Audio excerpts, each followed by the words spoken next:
Hello, everyone, and welcome to today's webinar on infrastructure opportunities in the United Arab Emirates and the UK. This is being broadcast live on YouTube, but a recorded version of this webinar will be uploaded immediately afterwards if you have colleagues or friends who've not been able to dial into the live broadcast. My name is Bradley Jones. I'm the Executive Director of the UAE UK Business Council. We're a thought leadership forum that brings together business leaders, entrepreneurs, academics, and other stakeholders together to discuss regulatory and market access issues, and also to identify emerging trends and opportunities. We're a membership-based body, and I run the Joint Secretariat, where we support our UAE members as well as our UK members. Our organisation is chaired by Lord Lister, the Chief Strategic Advisor to Prime Minister Boris Johnson, and His Excellency Ahmed Ali Al-Sayed, the Chair of Abu Dhabi Global Markets.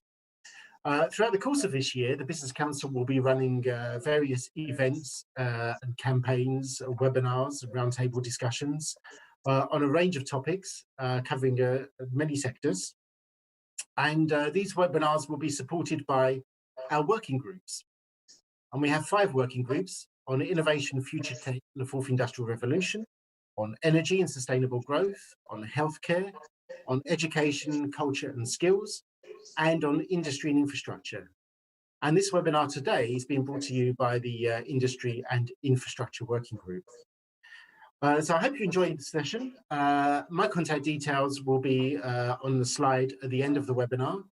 Please do contact us if you'd like to know more about the Business Council, or if your organisation would like to join as a member. We're currently about to launch our new membership strategy, and we would welcome more companies from both the UAE and UK joining us. I'm now going to hand over to our moderator for today's webinar. This is Darren Johnson. Darren is the Regional Infrastructure Specialist for the Department for International Trade in the British government. He's based at the British Embassy in Dubai, and he covers a large geographical region. He covers the Middle East, Afghanistan, and Pakistan, and supports UK companies that want to partner with local companies on infrastructure projects in those markets. So Darren, I'm now going to hand over to you so that you can introduce our panel of speakers for today's webinar. Thank you very much, Bradley. Thank you very much, Bradley, and for the warm welcome. Today's event is the new opportunities for UK and UAE collaboration in infrastructure development. And our themes that we're going to look at is the emerging opportunities for both the UK and the UAE, as well as exploring initiatives and policy developments that we, with a distinguished group of panelists, who will look at potential ways how the UAE and the UK can collaborate on exciting issues in the infrastructure space. Today's panelists will include His Excellency Dr. Tariq bin Hendi, the Director General of the Abu Dhabi Investment Office, and Jan Ward, CEO of Coratham International. Also Saad Ara, Head of Infrastructure at the Mubadala Real Estate and Infrastructure Department, and Chris Seymour, Managing Director of Mott MacDonald Middle East. Right, we've got, moving forward, we'd like to start by having just a brief introduction from each one of our panelists to share a bit about their organisation and also to share a little bit about their experience here. So I'd like to start today's discussion with Saad Ara from Mubadala. Thank you. Thank you very much, Darren. Welcome, everybody. First of all, for the people in the UK, good morning. For the people in the UAE, good afternoon.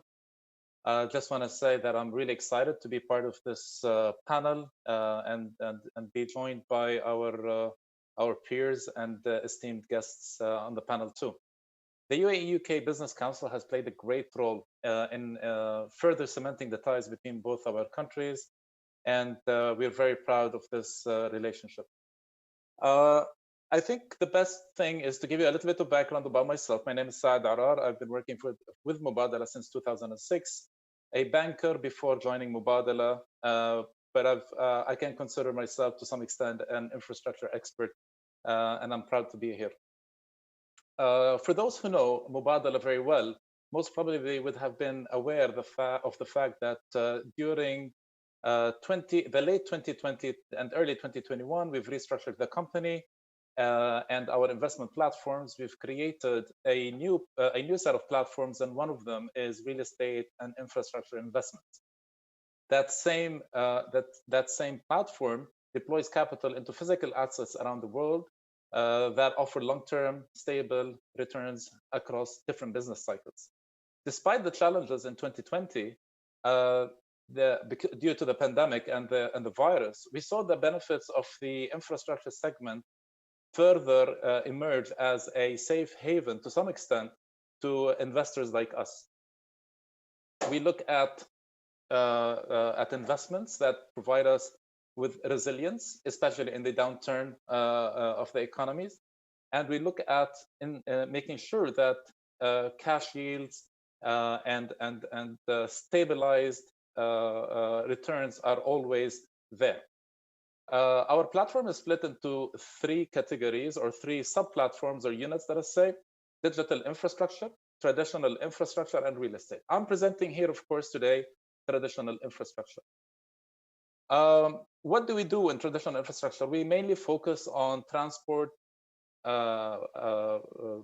assets, midstream, utilities, and social infrastructure. And we can go further in details if somebody would like to have a little bit more understanding of what does those categories mean. We use existing experience to deploy capital in key international markets alongside like-minded institutional investors. As I said, we look at assets that continue from day one to generate cash yield to Mubadala, and with some kind of a downside protection for our wider portfolio. So look at us as the stabilizer of the Mubadala's portfolio. Why the UK, right? I mean, and this is why we're here today. The UK is a global economic hub. Over and above, it is home to a number of our investments from a traditional infrastructure perspective, from a real estate perspective, and from a renewables perspective. The UK is one of those rare geographies where Mubadala has actually an office. It's situated in London, and mainly that office is there to make sure that we get to deals quickly and as efficiently as possible. The UK remains an attractive market for us, and we continue to look at infrastructure deals across the same categories that I've mentioned earlier. And as some of you might know, in the recent past, we had our latest investment in the smart metering business, to which we got involved with some like-minded investors and funds and invested in that field. And that shows you the commitment of Mubadala to the UK. Thank you, Darren. Thank you so much. Can we now move on to Jan Ward from Corathum to give us an overview about her organisation and some insights into her experience in the Gulf as well? Thank you.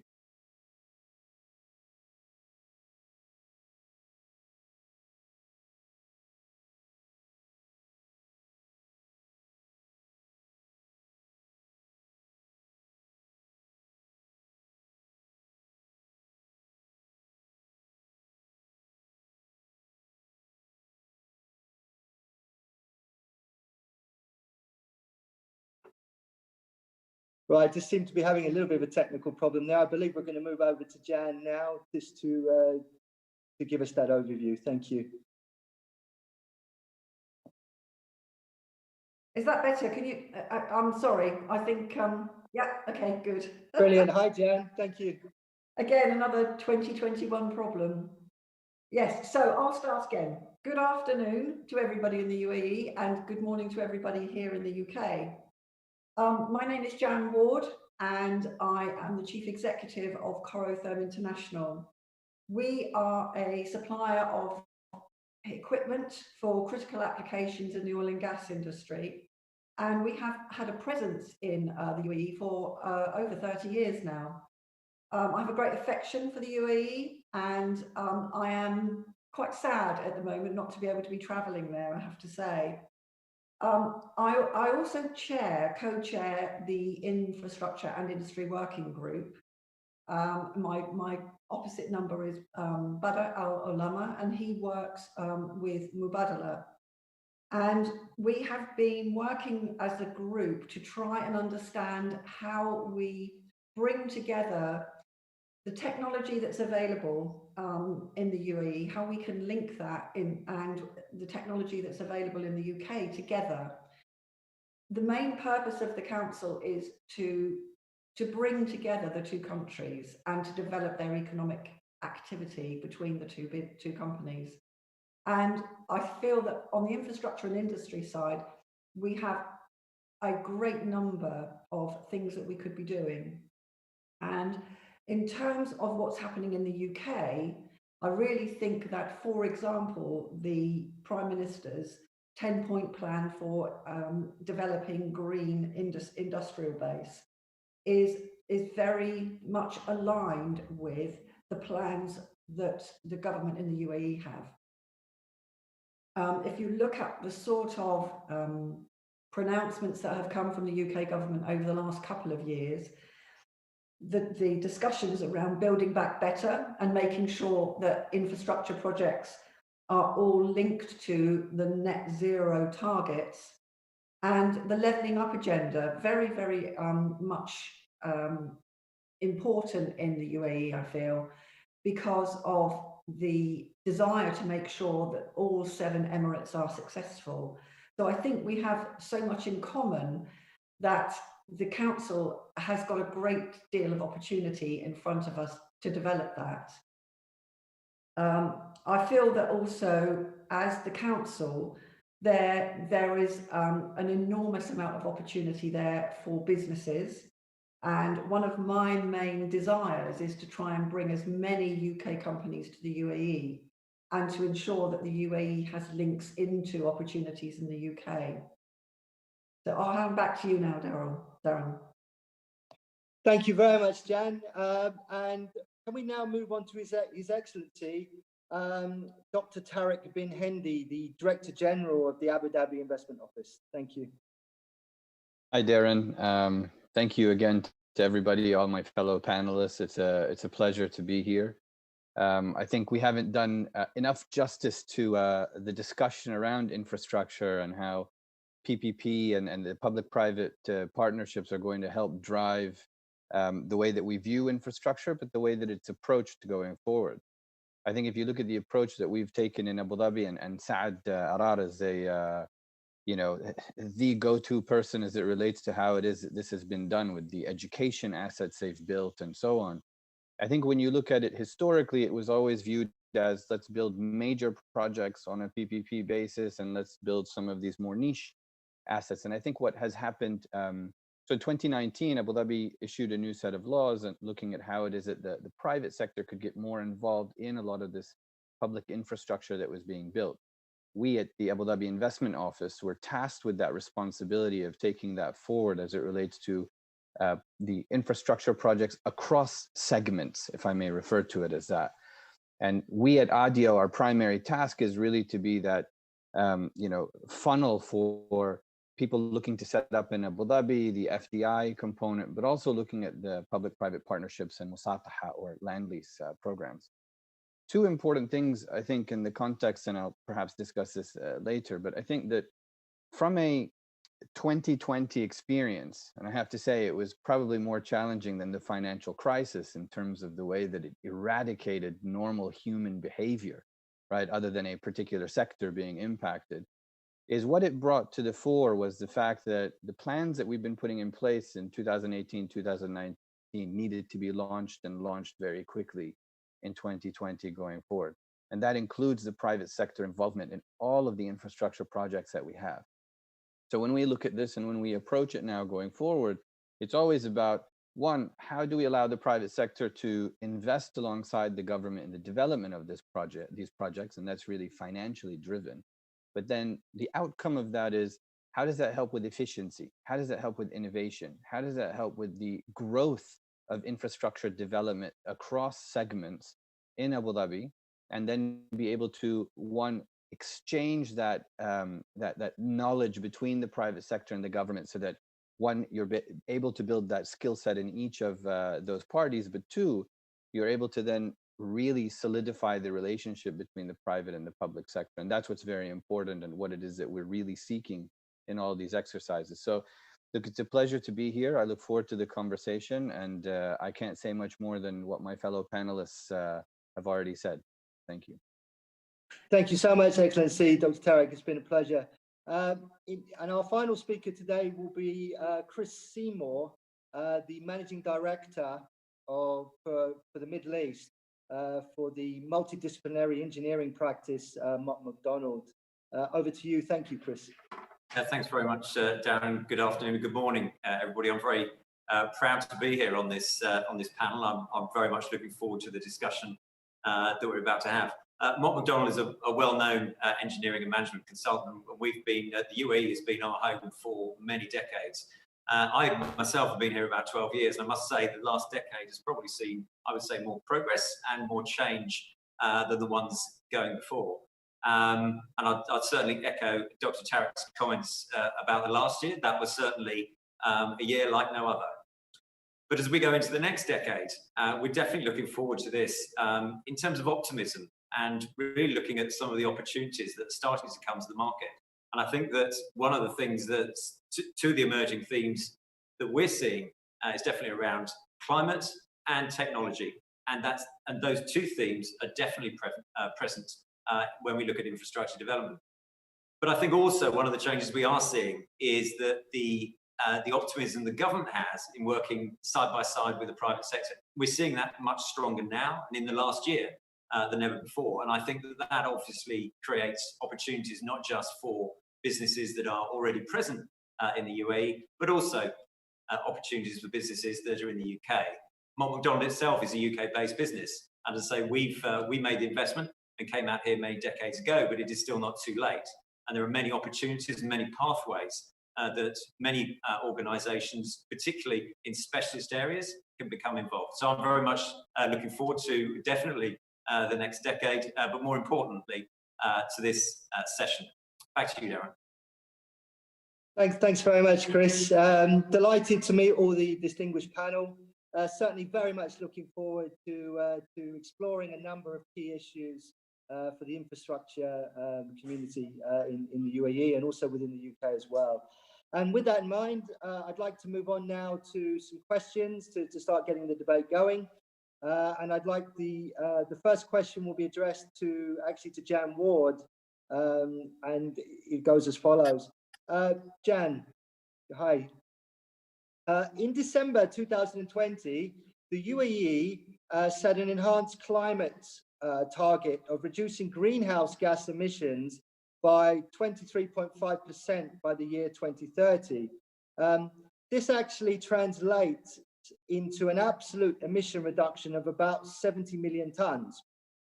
The UK has also set a target of 68% reduction in greenhouse gas emissions by 2030, which is compared to 1990 levels. Against that backdrop, how can the infrastructure industry sector, both the private and the public, in the UK and the UAE, achieve net zero carbon emissions by 2050?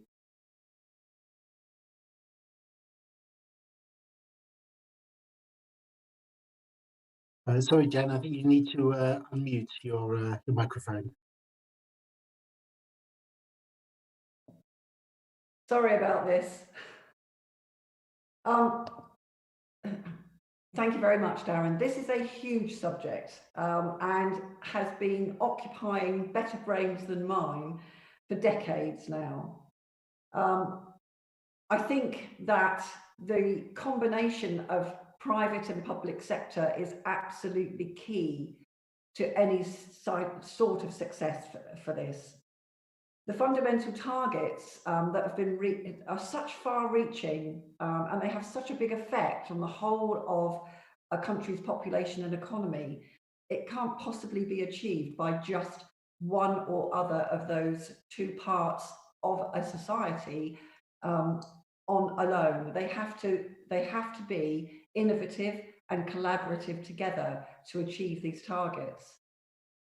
Technologically speaking, the targets are achievable.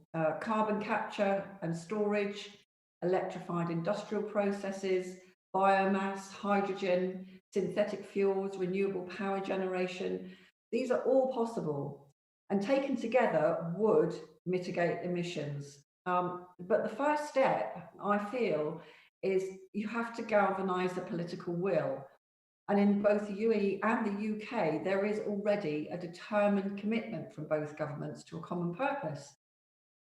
As Darren has said, both governments have made tough commitments to these carbon reductions. After all, the UAE was the first major oil producer to commit to the Kyoto Protocol over 15 years ago. And they have been consistent in investing in sustainable development and economic diversification. Similarly, the UK has been in the forefront of action on climate change for many, many years, with most of the recent commitment being to the new 10-point plan that I mentioned earlier, which was launched this last year. The UK also leads the world in sustainable ESG investment and is a world leader in green investment funds. So again, there are huge similarities between the two nations. As long as the global carbon prices remain low, relying on market forces alone is not going to be sufficient. Emissions have to be reduced quickly to meet climate goals. And while no one wants to undermine the benefits of liberal markets, latest research indicates that the state has to play an active role in decarbonising industry. This therefore creates an enormous scope for the cooperation between the two countries' private sectors, backed by the coordination of the two governments, their policymakers and their legislators. Our work in the Infrastructure and Industry Working Group is aimed at developing links and partnerships between the UK and UAE companies. And the focus is on carbon reduction goals that will lead to increased economic activity between the two countries. The infrastructure and industry sectors have a huge fundamental part to play in these sustainability goals. Attention tends to focus on utilities and transport. They do both play a major role, particularly in reducing the generation of power from fossil fuels. That's the biggest global contributor to carbon emissions. The solutions will have to be in the development of multiple technologies and an expansion of microgeneration. The improvement of increasingly efficient wind, solar and nuclear generation, the addition of biomass, gasification, ground source heat pumps in the UK especially, and tidal energy, plus many other types of technology already in R&D and in development. They all have a part to play. No one solution is going to solve these problems. The digital technologies can make a massive contribution, particularly in transport and building management. The UK excels in expertise in the development of digital technologies and cybersecurity, which is also very, very closely linked to this, particularly in public developments and public spaces, and is dependent on constant innovation. That lends itself to the development of SMEs, and particularly in the supply chain, which is a good joint overall objective for both the UK and the UAE. Both countries want to develop their SME infrastructure. The main driver in reducing emissions in transport is the move to electric and hydrogen powered vehicles alongside the development of smart roads. This is a very good example of a desire that absolutely must have the coordination between the private sector manufacturers of the vehicles and the public sector building of smart road infrastructure. Famously, the UAE has recently seen the first prototype run of the Hyperloop. This is a great example of the private and public sector working together. Finance, of course, is the key here, and the role of the state is crucial. there is a need for the financial incentives and funding support from government, especially in industrial space. The step up to Factory 4 is expensive, and lack of finance will hinder manufacturers' progression here. Collaboration between the private and public sector is essential to address the climate change challenge, as I've already said. The recent agreement between UK Export Finance and Emirates Credit Insurance is a milestone, I feel, in the growth of the partnership between the two countries, and an example of the way in which the state can support the private sector. Finance and the investment in green, sustainable infrastructure and industry is a very good economic investment for any country. The World Bank estimates that for every $1 invested in sustainable and resilient infrastructure and industrial development yields a $4 return. And so this move by both countries for carbon reduction and sustainability makes clear economic sense for both. I really look forward to hear what others have got to say on this subject, because my passion is for this and our partnership to really generate some effective and world-beating initiatives. So I'm really interested to hear what everybody else has got to say about this. Thank you. Thank you so much, Jan. I think the essence of what has been highlighted is what a great opportunity there is to collaborate and bring the latest technology, the latest innovations and thinking together to move these major topics forward. And thank you so much, Jan, for the comprehensive overview. Our next question is directed to Saad Ara from Mubadala. Sorry, Saad, the UK is hosting COP26. The Right Honourable, our Prime Minister, the Right Honourable Boris Johnson, has developed a 10-point plan which includes funding to make new and existing homes and public buildings more efficient and greener, and cutting fuel bills for hospitals and schools as part of the public sector decarbonisation scheme. I'd be interested to ask, how are initiatives such as these shaping the future of planning, design, construction and development in the UAE and the UK? And do you feel that they will lead to significant cost savings? And what is the potential opportunities that you envisage for collaboration between the UAE and UK? Thank you. Thank you, Darren. I think I'm going to be echoing a little bit of what Jan has mentioned earlier. The future of infrastructure development needs strong government policies backed by long-term private capital. And this is the role that Mubadala plays in general. The UK has developed some strong policies to shape the future of infrastructure. The legal framework and investor-friendly environment gives us all the right reasons to deploy capital in the UK, notwithstanding the long-term relationship between the UAE and the UK. This does not only create investment opportunities for companies from the UAE, but also creates opportunities where we can have transfer of knowledge between both countries as we continue to have strong relationships and further cement those relationships. With regards to the UK's government's 10-point plan, it's definitely a step in the right direction. We see that there is a migration of investors' mindset towards more sustainable, environment-friendly projects or investments. The commitments from the UK government includes, a quadrupling offshore wind by 2030 and offshore wind production by 2030. The same thing to generate more like 5 gigawatts of low carbon hydrogen again by 2030. And these are ambition plans and goals, right? And it definitely requires capital that comes with that, and the environment that has been generated by the UK government definitely is welcomed by the private sector. The future, the energy consumption is rising as population grow, and for us, again, that's an opportunity, an investment opportunity that, once again, we welcome very much. Mubadala has recently acquired with a partner, Asper Investment Management, a vehicle called Dorothea investment vehicle that's targeting to deploy more than 500 million euros into building a network of district heating services across the Netherlands. Now, from our perspective as an investor, this is something that we can easily replicate in the UK.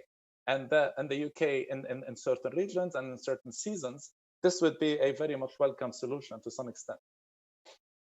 Mubadala continues to be a very strong advocate of green investments. We are a responsible investor, and hence that comes hand in hand in the way that we approach any opportunity. As you know, Mubadala today is one of the major global investors. We partner up with companies, like-minded investors, and they take sustainability and the green movement very seriously. And we're happy to be teaming up with.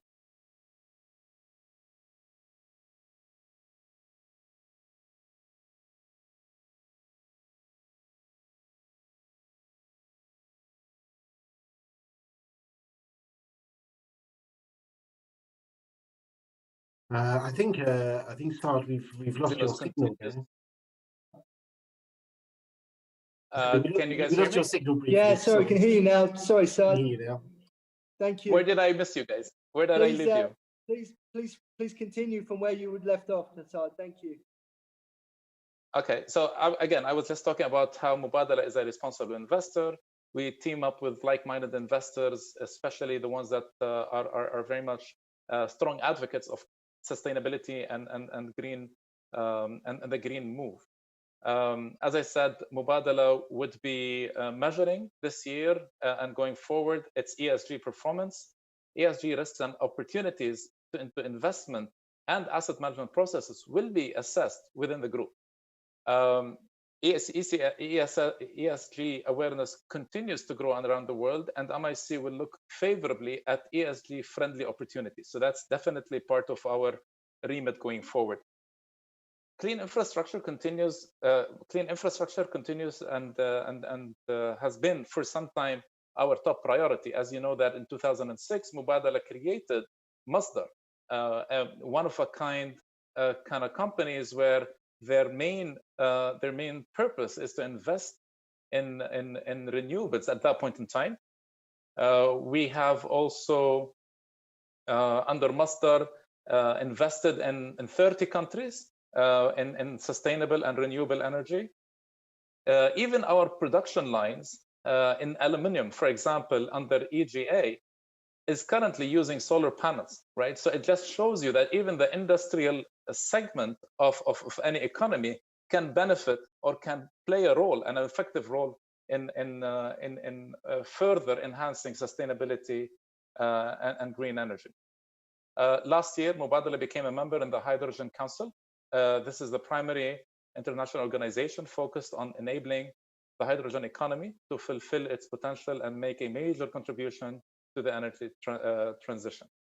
Mubadala continues to be committed to that body, and we will continue also to invest in technology that is a big facilitator towards further enhancing the sustainability and the green or the renewable energy theme that is going around the world. Thanks, Darren. Thank you so much, Saad. And once again, apologies for the technical slight delay there, but it's a very comprehensive overview there about the work of Mubadala, the key investments that you're looking at, how you're using innovation and technology to clearly look at sustainability and renewables as well. So most appreciated for that comprehensive overview. Thank you. Moving on now to Chris Seymour, the Managing Director of McDonald for the Middle East. Chris, good afternoon.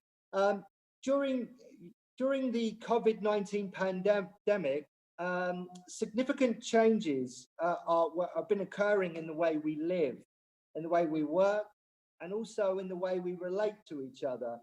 How might these societal changes accelerate emerging trends in infrastructure in the UAE and the UK? Perhaps automation or or digital printing or sustainability or innovations in design. Also, Chris, what's our prediction about the way we'll be developing infrastructure projects in the future? And how can the UK and the UAE achieve greater collaboration and harmonization of supply chains and procurement processes to help that innovation and greater collaboration together? Thank you. Thanks, Darren. That's a very full question. That I think one of the things that we definitely saw in 2020 was a full-scale change in the way people were working, and I think if you like, that trust contract between employer and employee was definitely sealed, and so we saw much more obviously working from home.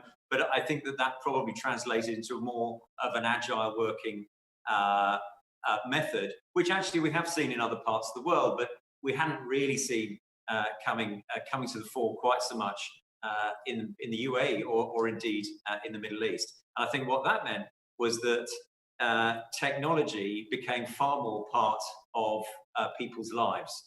And that, of course, has its positives and it also has its negatives. And I think one of the things we are seeing is that there's a definite trend once we get through the pandemic and the vaccine becomes more widely available. What we will see is that there will start to be a trend back into the office, and so that balance is maintained. Certainly, solely working from home is not the way forward, and I think most organisations understand that, and it really is around more of an agile working, where you can actually blend some of the other demands on your life with also your working life.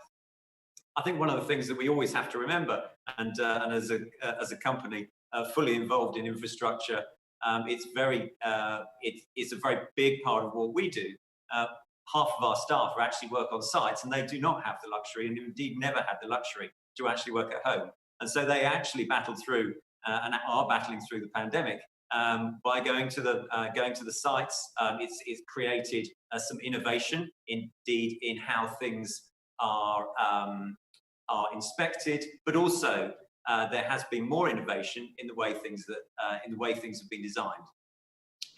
Now, this isn't something that just happened in 2020. This has really been happening in the last decade. But I think what we really have seen is the better use of those tools going forward. So digital design has been part of the consultants' sphere for many years now. Probably the last 5 years, it's really started to bite. But what we hadn't seen is that really following through into the supply chain. Now we're seeing that, and so what we can do there is we've got the benefit of being able to carry those digital models that represent the infrastructure asset, carrying all the way through into the life cycle, and that model can be used to actually operate and maintain that particular asset. Now that's going to become really important, particularly when we look at these more longer-term relationships, particularly around PPPs, where the investment is really not just at the asset creation stage, but also in that long-term operation and management over the years. That is far easier to do if you've got a digital model of the asset that you're managing and operating. So we've really seen an increase in that type of working and the use of those digital tools. The other thing we've seen developing is the increase in design automation. And so one of the things that we've been working on as a business is actually creating engineering assets, functional engineering assets that maybe in the past would have taken us maybe weeks, even maybe a month or so. We can now do many of those in minutes. Now that's really impressive, and we have to ask ourselves, so what does that do? What that does is opens up the opportunity to actually make sure that we're designing the right thing in the first place. So I'm certainly not encouraging clients to go out and start procuring things inside minutes rather than days, but I would recommend use that time, that valuable time right up front, to make sure that we've considered everything. Now this gives us the opportunity, of course, to make sure that we've also considered the environment when we're actually commissioning these projects. And sometimes in the rush to get things designed, it was very difficult to get those factors actually programmed in to the delivery of that asset. And don't forget, we're talking about assets that are probably going to be operated for the next 30 years. Well, with the use of technology speeding up the accuracy of that design stage, we can now do that. And for me, that's one of the real opportunities that we're seeing. And so for me, there has definitely been, last year, as I said before, has definitely been very difficult for people. And goodness me, it was and indeed is a public health crisis. But out of that, I've certainly got optimism that we have learned some lessons and we have understood the ways that technology can positively impact our lives. But more than that, positively impact the programs that we're working on. No, Chris, I mean, that's extremely encouraging to hear. Also about clearly how technology and innovation is making more sustainable design and is also bringing about, harmonization of supply chains, the opportunity to collaborate much more across borders as well. I mean, clearly this is a major opportunity for the UAE and the UK to do more together. And certainly we would all welcome that. So thank you very much. And my final question is to Dr. Tariq bin Hendi. Excellency, the UK is following a levelling up and building back better agenda. Would you be able to comment on the types of projects going on in the UK and explain how the UAE could become involved? And also how the UAE continues to have ambitious development goals, spending up to, I believe, $15.5 billion of its budget on developing infrastructure projects. Would you be able to comment on the emerging opportunities and potential for UK companies and the UAE to work together and collaborate? This could be, I believe, some of the key topics are PPP, Etihad Rail, I believe, and the GCC Rail are also major opportunities, I understand. And also, could I ask you, what are you noticing in the Northern Emirates as well? Thank you. Yeah, so Darren, thanks. It's a great question. I think Saad had touched on a few points in terms of the historical infrastructure investment between Mubadala and some of the UK opportunities. And I suppose if I take a step back on that question, like Saad, for my sins in a previous life, I was also a banker before my current role. And what we had noticed over the last few years is that there's this massive push from the investor base to invest in long-term yielding investments or assets, right? But also where there is an ESG component to that, right? Because your investor base is starting to change in that you have a younger generation inheriting a lot of wealth that are looking at how they can deploy that wealth to do two things. One is generate a financial return, but equally be able to source and be part of an ESG mandate where they believe that they're contributing positively in any project. Now, if I take that and I look at the UK infrastructure, having lived in the UK for almost 6 years, there is a continuous need to improve that infrastructure. Right? You look at it from the fiber optic network in the UK, you look at it from the roads, you look at a lot of the social infrastructure that's being worked on and built. And interestingly enough, a couple of years ago, there were quite a number of funds in the UK that were positioning themselves here in the region as the access to ESG-friendly infrastructure project, right? And I don't mean to harp on about ESG a lot, but it's very important. And Jan talked about this subject, and it's a very, very important subject in that there's two parts to the infrastructure play in general, whether you're looking at the UK or the UAE or anywhere else, but we're focused on those two markets today. And that is what it is that people can see, right, and touch, and that, schools, roads, bridges, so on and so forth. And then the parts to the infrastructure that they don't see, right, which is the type of material that's used, whether it's a special light bulb, whether or not you're providing the right type of infrastructure for people to walk rather than to have to drive, right?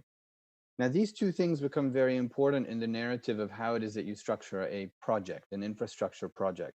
When we've been looking at this from a UK perspective, as this region has invested in the UK for a very long time in terms of financial investment, not necessarily setting up companies, but investing. And we'll continue to do so because it is an attractive market. It's long-term, and the UK does have to rebuild some parts of its infrastructure. But if I look at that in reverse in terms of UK participation in our infrastructure buildup in the UAE and Abu Dhabi specifically, one, you have a lot of British companies that have already been involved in our infrastructure buildup. But two, what we really want to do now with the way that we're approaching infrastructure is look at how it is that we can bring these British businesses and British investors into the entire process of a PPP project across all the segments, which is something I touched on earlier. Now, what does that mean? That means that they come in, they actually run the due diligence with us. They understand what that project needs to look like. They bring in the expertise that they've gained in the UK and in other markets and said, look, we know that you want to build a 6-lane highway, but have you thought of adding these components to that, right? And this is all where it is that I believe more than anything, the exchange of information and learning based on what it is that what our respective governments initiatives are in this space around both the hard asset and the environmental component of that is going to be absolutely key to being able to generate the right type of attention from investors, to bring in the right types of partners, and to make sure that you are delivering on infrastructure that is long lasting. So you asked me specifically about Ittihad Rail and some of the other PPP projects. Now, again, Ittihad Rail is going to be spanning, not just within the UAE, but across the region with the aim in terms of, ultimately, hopefully having a GCC rail system. That's going to require a lot of insight from partners that have experience with doing that. Think of some of the UK companies that have had to build from Wales to London, up to Scotland and other places, right? There are different aspects to operating in each one of those places that we can learn from, right? So again, we're structuring our PPP and infrastructure projects around the right type of financial return. But more importantly, and I think this applies in the UK as well, we want to make sure that the partnerships and the people and companies that are helping us build the infrastructure are not just building it for the financial return, that there's a long-term resiliency and a long-term relationship aspect to how it is that they're undertaking these projects. And I think no matter what it is that we believe to be true as it relates to how ambitious the plans are, if we don't cater to that part of the discussion, I think we'll end up building things in a very traditional manner and not really tapping into the points that, Chris and Jan and Saad had brought up in terms of needing to focus on different sources of energy, different types of funding, really focusing on the fact that this needs to be tenable for the long term, right? I don't want to leave an infrastructure, right, for my children to have to repair that is as difficult to destroy as it is to construct a new set of roads and bridges. So we need to be more friendly and use materials that are better. And again, I could ramble on and on about this because I am quite passionate about it, having spent time with Saad at Mubadala myself, right? So I'll stop there. I think that both of our countries are doing an immense amount of good things and positive things as it relates to addressing the infrastructure needs that we have and addressing them with a forward-looking, environmentally friendly manner. And I think that financial investors, as well as the operators and constructors in these segments, should take heed that this is not something that is temporary. This is how it's going to be, and these are the standards that we're setting going forward. No, Excellency, thank you so much for a very comprehensive overview, and obviously delighted to hear about your experiences in the UK as well. I mean, clearly what I think has been highlighted is we are developing infrastructure for not just our generation, but the next generation. And it's very much about it being resilient.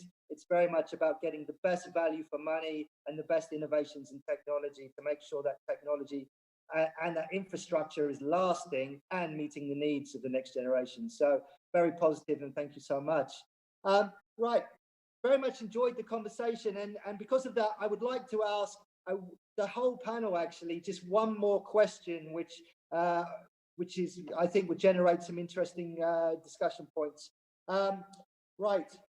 We have spoken primarily today about how the global pandemic and decarbonisation will have a major impact on infrastructure development in both the UK and also the UAE. Briefly, would the panel be able to advise us on significant challenges that they think is likely to impact the sector going forward? Perhaps as a consequence of COVID-19, or perhaps as a consequence of the technological movement that's now going on. Thank you.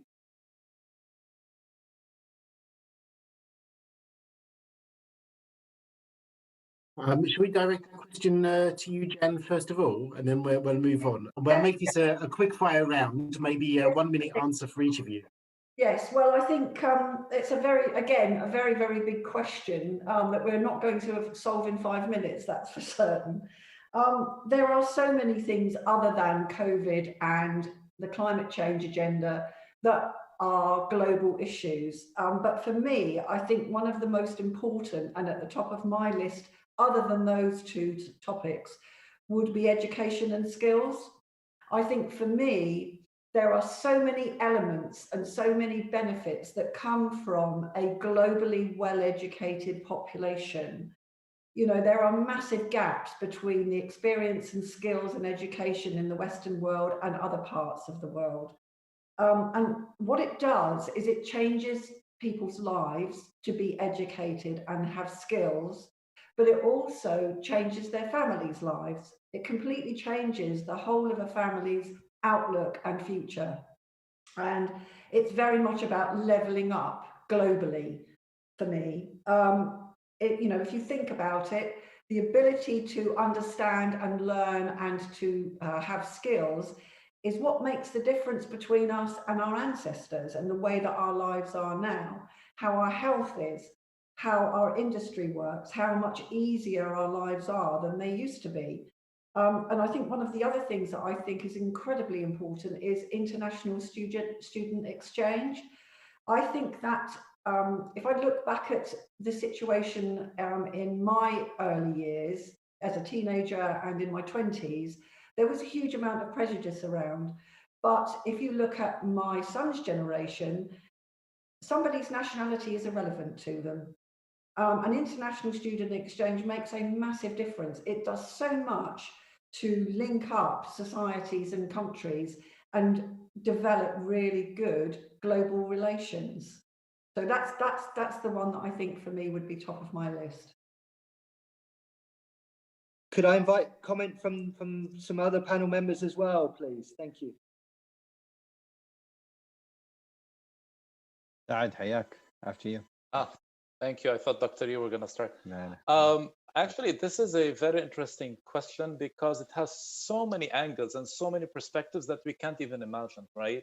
So let me just give you a small thing. I have the privilege of being on a board of a fleet leasing company. And at one point in time, I asked them, what's the future like with all of these AI, autonomous driving, electric cars, Ubers of this world, and so on and so forth. And it's that the results that came back from the research were crazy. Like imagine, for example, the number of jobs that we're going to have to rethink about when AI kicks in. People's behaviors, people's mobility is going to change. Now that changes the insurance industry. That changes laws and regulations. That changes the solid or the physical infrastructure, i.e., do you really need so many roads? Do you really need so many signal lights? If the car is autonomous, number of accidents is going to drop. And when that drops, then do you really need roundabouts? Do you really need exits? Do you really need this? So the whole infrastructure in one small aspect is going to change because of a behavioral change that has been enforced on us by AI. And then the more research you do and the more trying to understand that you do, it just takes you into more questions and more questions. So we can talk about it today as much as you can. We're not going to get anywhere. But the thing that we're definitely going to get to is the fact that there is change. Change is coming. Change is going to affect behavior. Change is going to affect investment behavior. And governments will need to play a role in catching up. And if they don't, there is going to be a de-link between investors and governments at one point in time. And that's not very healthy. Tariq, maybe you have a different view? No, I'd actually, I agree with that. I think today when you talk about infrastructure, and it's interesting when you talk to a traditional infrastructure investor, and I mean this purely from an investment perspective, the first thing that comes up is, okay, this is great. It's 20 years, it's 3 to 4%, right? Going to Jan's point and also to Saad's point, people are not thinking about infrastructure in the way that it impacts all the technological advances. So it is both an output as well as an input in terms of how it is that we are going to live our lives, right? Today, Everything is virtual, it's digital, everything's on our phone. That requires massive amounts of infrastructure, but people don't think about infrastructure in that manner. So today, when you're having a conversation with people about infrastructure, they need to think beyond a road, a bridge, and a school.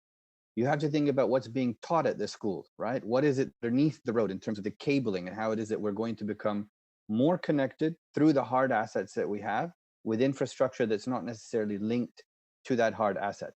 So again, for me, I agree with everything that's been said. I think the focus is going to be on how it is that we can continue to deliver on infrastructure that's going to help technology advance.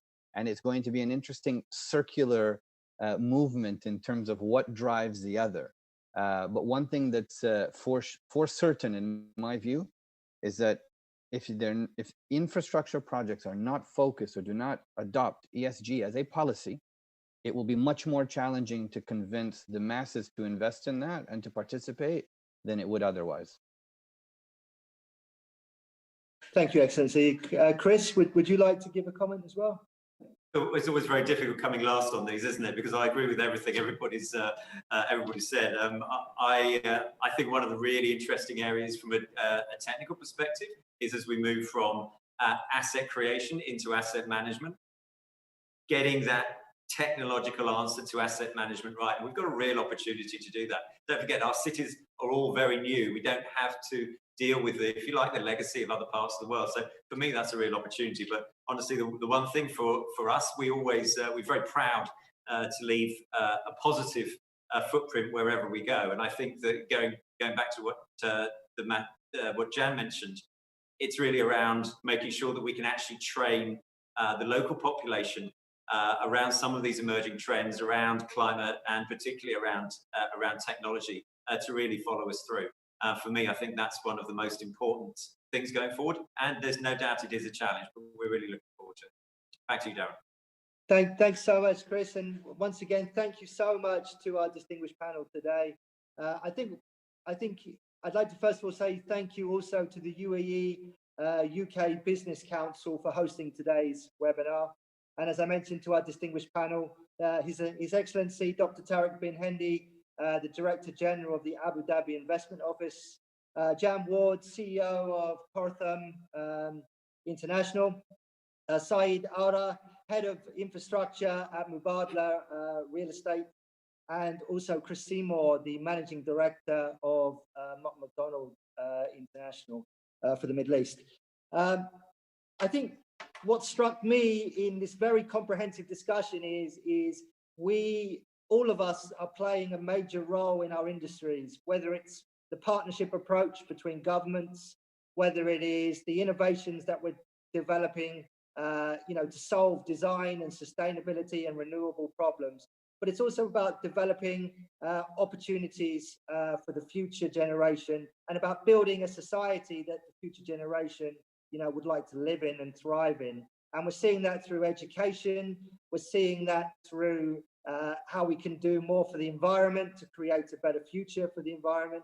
And we're also seeing that how government and also private sector companies are coming together, connecting, how they are looking at ideas together to collaborate and explore how we can solve these major issues of our time. And I've been very struck with the conversations today, how the UAE and UK are clearly coming together across borders, looking at these issues and working together to solve the problems of our time. And I thank you very much for a very comprehensive and lively discussion. It's very interesting to hear some of the new innovations that are going on. And certainly I think, and I welcome further debate and discussions after this, perhaps from the general public that are looking at this, sending more questions in. We would look forward to engaging with them. And thank you very much again. And over to you, Bradley. Thank you.